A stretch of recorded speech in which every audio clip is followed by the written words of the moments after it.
Corporate tax क्या होता है। अभी पीछे आपने एक न्यूज देखी होगी, बड़ी तेजी से न्यूज आपके सामने आई है, लोगों ने वीडियोस बनाई हैं। मैं न्यूज नहीं बताने आया, मैं बड़ी डिटेल में जो लोग समझना चाहते हैं ना ये पूरी सिनेरियो को, पूरी चीजों को। फॉर एग्जांपल, अगर आपने रिसेंटली कोई कंपनी रजिस्टर किया, आपने पार्टनर वीजा लिया है, बहुत से लोगों ने अभी पिछले 4 से 5 6 महीने के अंदर बहुत तेजी से पार्टनर वीजा लिया, कंपनी रजिस्टर कराई है।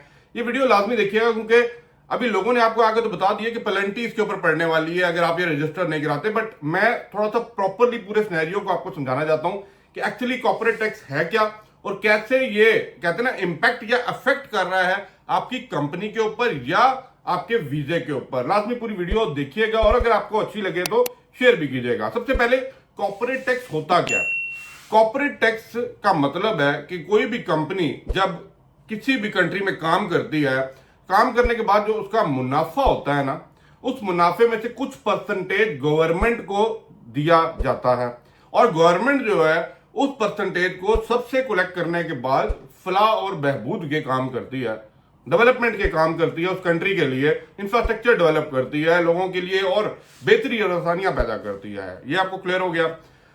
अब देखें, आपको ये चीज समझनी है कि अब ये कॉर्पोरेट टैक्स आपने देना कैसे होता है। पहली बात ये समझें, फॉर एग्जांपल एक कंपनी ने काम किया, उसकी टोटल सेल, ठीक है, टोटल सेल में से आपने टोटल एक्सपेंसेस माइनस कर दें तो पीछे बनता है कंपनी का नेट प्रॉफिट।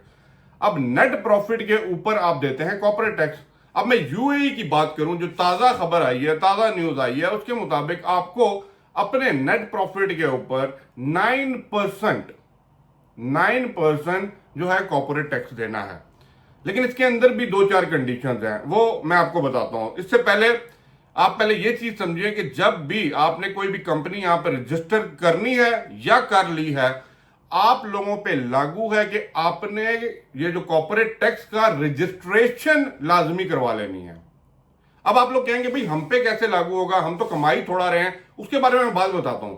अभी जो पेनल्टी आई है ना, वो पेनल्टी इस बात पे आई है कि भाई आपने अपने आप को रजिस्टर कराना है ताकि गवर्नमेंट को पता हो कि भाई ये एलएलसी कंपनी है, ये कंपनी है, इसने ये बिजनेस ऑपरेट करना है। तो ये वो कहते हैं ना एंड ऑफ द ईयर, ये जब अपना वो कहते हैं ना, जिस तरह आपने सुना था ना वैट सबमिट करवाया, तो जब एंड ऑफ द ईयर देखा जाएगा तो पता होना चाहिए भाई इतनी कंपनी थी, इतनों ने रजिस्टर कराया कि नहीं।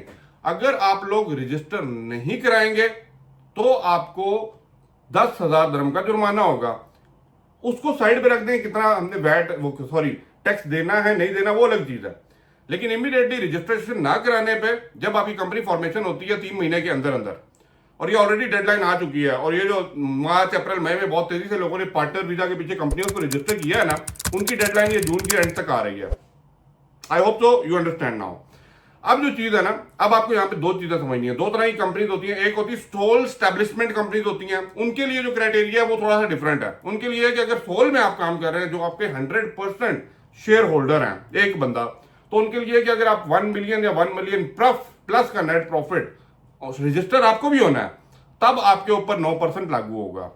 और जो नॉर्मल कंपनीज हैं, एलएलसी कंपनीज हैं, पार्टनरशिप कंपनीज हैं, जो आप पार्टनर वीजा लेने के लिए कंपनीज ओपन करते हैं ना, वीजा जिनमें से इशू कर रहे होते हैं, मैं समझाने की कोशिश कर रहा हूं, उसके अंदर अगर आपकी कंपनी प्रॉफिट बनाती है 3,75,000 दिरहम का, 375,000 दिरहम, एक साल के अंदर आपका नेट प्रॉफिट आता है, आपके टोटल सेल में से टोटल एक्सपेंसेस माइनस करने के बाद, उसके ऊपर 9% जो है आपने कॉर्पोरेट टैक्स देना होगा। अब वो कॉर्पोरेट टैक्स कितना है वो तो आपको देना ही देना है, लेकिन अगर आपने ये रजिस्टर ही नहीं किया हुआ और एंड ऑफ द ईयर जब आपका ट्रेड लाइसेंस रजिस्टर के लिए वो कहते हैं ना रिन्यूअल के लिए जाएगा, and they will find out कि भाई ये आपने इसको रजिस्टर ही नहीं कराया हुआ, डायरेक्टली ये जो पेनल्टी आएगी ये पार्टनर के ऊपर आएगी। अब ये बात जरा समझिएगा। आप कहेंगे पार्टनर पे क्यों आएगी? भाई partner is the owner of the company. यही तो बातें आपको मैं समझा रहा हूं पहले भी कि पार्टनर जो होता है वो कंपनी का ऑनर है। तो अगर कॉर्पोरेट टैक्स रजिस्टर नहीं होगा टू द फेडरल गवर्नमेंट की वेबसाइट के ऊपर जो उनका पोर्टल है, तो partner will be sole responsible for that particular penalty. तो आपको ये समझ आ जानी चाहिए कि भाई सिर्फ पार्टनर वीजा लेके आजादी से आपने फिरना नहीं है मार्केट के अंदर। यू हैव द रिस्पॉन्सिबिलिटी, ठीक है, not only to generate the profit, not only to do the business, but also as a corporate level you have to submit your corporate tax to the country. I hope तो आपका mindset यहां पे clear होगा कि corporate tax है क्या actually, ठीक है। 9% के हिसाब से 3,75,000 दरम से ऊपर की आमदनी वालों को ऊपर ये लागू होगा, और रजिस्ट्रेशन करवाना मस्ट है सबके लिए। बेशक आपका 10 रुपया भी प्रॉफिट नहीं आता और अगर आपने रजिस्टर नहीं कराया ना तो आपके ऊपर 10,000 दरम का फाइन आएगा, और that fine will be only for the partner visa holder of the company.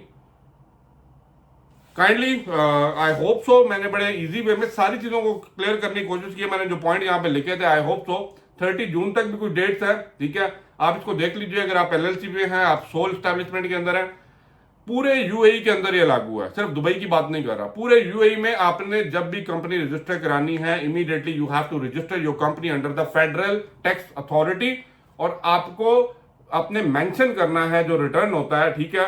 उसकी बेसिस के ऊपर अगर आप पे लागू होगा तो लिया जाएगा, नहीं होगा तो भाई आप एग्जेम्प्टेड है। Thank you for watching. Video को लाजमी शेयर कर दीजिएगा। मेरी कोशिश होती है तरीके से चीजों को आपको समझाया जाए ताकि आप लोगों के माइंडसेट क्लियर हो। बेशक आप इसके अंदर आ रहे हैं नहीं आ रहे, बट प्लीज रजिस्टर कर लीजिए। फिर बाद में आप आगे पूछेंगे भाई ये वाला फाइन कैसे माफ करवाएं, ये माफ नहीं होना भाई, ये कंपनी के ऊपर फाइन है। तो कंपनी के आप ऑनर हैं, आप पार्टनर हैं, then it will be your sole responsibility to handle that particular fine. Thank you for watching. Video को लाजमी शेयर और लाइक कर दीजिएगा। That is the source of my motivation. अल्लाह हाफिज।